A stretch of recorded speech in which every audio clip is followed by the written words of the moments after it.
அஸ்ஸலாமு அலைக்கும். Welcome to Shala's recipes. இன்றைக்கி நம்ம என்ன ரெசிபி பார்க்க போகிறோம்னா பன் மட்டன் கீமா சாண்ட்விச்.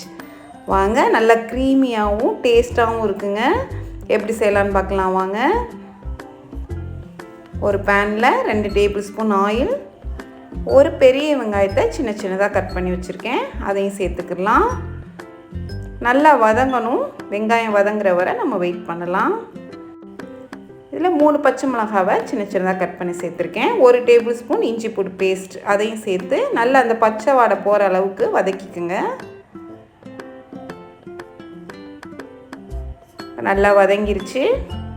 இப்போ இதுக்கு தேவையான மசாலா சேர்த்துடலாம். 1 டேபிள் ஸ்பூன் காஷ்மீரி மிளகாய் பொடி, 1 டீஸ்பூன் கரம் மசாலா, 1 டீஸ்பூன் மல்லித்தூள், 1/2 டீஸ்பூன் ஜீரகத்தூள். இந்த மசாலா கரிஞ்சிடாமல் இருக்கிறதுக்கு கொஞ்சமாக தண்ணி சேர்த்துக்குங்க. இப்போ நல்லா மிக்ஸ் பண்ணிக்கிடலாம். எவ்வளோ காரம் வேணுமோ நீங்கள் சேர்த்துக்கோங்க. இப்போ நல்லா வதக்கியாச்சு. இதில் நம்ம மட்டன் கீமா சேர்த்துடலாம். இதுக்கு தேவையான அளவு உப்பு, நான் கல் உப்பு தாங்க சேர்த்துக்கிறேன். இந்த மாதிரி ஸ்பேச்சுலா வச்சு அழுத்தி விட்டுருங்க. அழுத்தி விட்டு நல்லா அந்த மசாலா கோட்டிங் ஆகிற அளவுக்கு மிக்ஸ் பண்ணி விட்டுருங்க. மிக்ஸ் பண்ணிவிட்டு இப்போ இதுக்கு தேவையான தண்ணி நம்ம சேர்க்கணும். மசாலா எல்லாம் நல்லா மிக்ஸ் ஆனவுடனே தண்ணி சேர்த்துக்கோங்க. நான் 1 கப் தண்ணி சேர்த்துருக்கேன். சேர்த்து நல்லா மிக்ஸ் பண்ணி விட்டுட்டு ஒரு 1/2 hour மீடியம் ஃப்ளேம்லேயே நமக்கு குக் ஆகட்டும். ஒரு 1/2 மணி நேரம் மூடி வச்சுருங்க.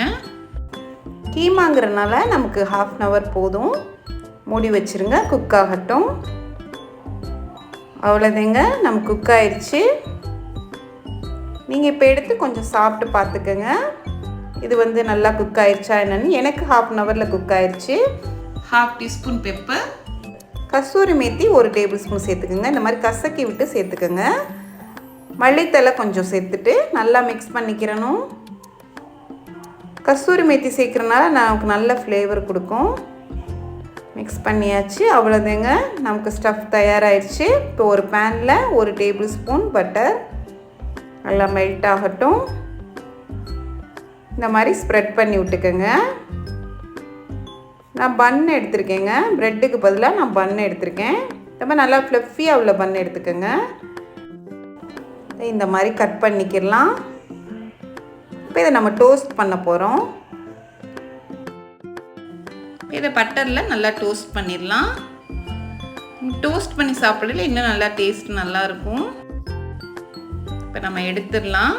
நல்லா டோஸ்ட் ஆயிடுச்சு. இதில் நான் தந்தூரி மயோனீஸ் அப்ளை பண்ணிக்கிறேன். இது ஆப்ஷனல் தான், வேண்டானா விட்டுருங்க. நம்ம இதை அப்ளை பண்ணி சாப்பிடல இன்னும் டேஸ்ட் அதிகமாக இருக்கும். அதுக்காக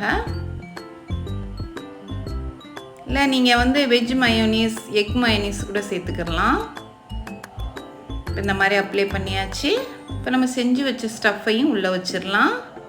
மட்டன் கீமாவை உள்ளே வச்சுருங்க. நல்லா ஃபில்லிங் அதிகமாகவே வைங்க, அப்போ தான் சாப்பிடும்போது நல்லாயிருக்கும்.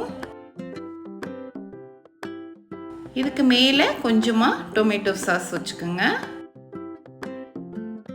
சேர்த்து சாப்பிடையில இன்னும் நல்லாயிருக்கும். ஒரு பன் சாண்ட்விச் சாப்பிட்டாலும் நமக்கு வயிறு ஃபுல்லாகிருங்க. இந்த மாதிரி அழுத்தி விட்டுருங்க. எம்மி எம்மி மட்டன் கீமா பன் சூப்பராக தயாராகிடுச்சு. நமக்கு சாப்பிட்றது கஷ்டமாக இருக்கக்கூடாதுங்கிறதுக்காக ஒரு டூத் பிக் இந்த மாதிரி குத்திக்கிங்க. அவ்வளோதான். இந்த ரெசிபி உங்களுக்கு பிடிச்சிருந்துச்சின்னா லைக் பண்ணுங்கள், ஷேர் பண்ணுங்கள், சப்ஸ்கிரைப் பண்ணுங்கள். இன்ஷால்லா நெக்ஸ்ட் வீடியோவில் பார்ப்போம். தேங்க்ஸ் ஃபார் வாட்சிங். பாய்.